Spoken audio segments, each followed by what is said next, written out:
తక్కువ చేసి మాట్లాడితే చెప్పనే చెప్పాడు.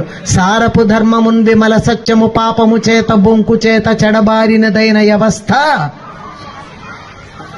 దక్షులెవ్వారలుపేక్ష సేతురు అది వారలచేటదు ధర్మనిస్తారకమయ్యు సత్య శుభదాయకమయ్యు దైవముండెడు.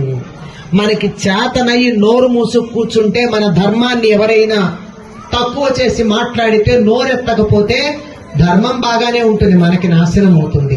రేపు పొద్దున మన పిల్లలు జై శ్రీరామ్ అంటే జైల్లో కూర్చుంటారు. అవసరమా? అలాంటి పరిస్థితి వస్తే బాధ్యత వహించవలసింది ఎవరంటే మనకి చేతనయ్యి మన ధర్మాన్ని నిందించేటటువంటి వాళ్ళని కనీసం నోరు మూసుకో అనడం చేత కానీ చచ్చుదద్దమ్మలం అయిన తర్వాత మన పిల్లలు మనని తిట్టకుండా ఉంటారని ఎట్లా అనుకుంటాను చెప్పండి. మన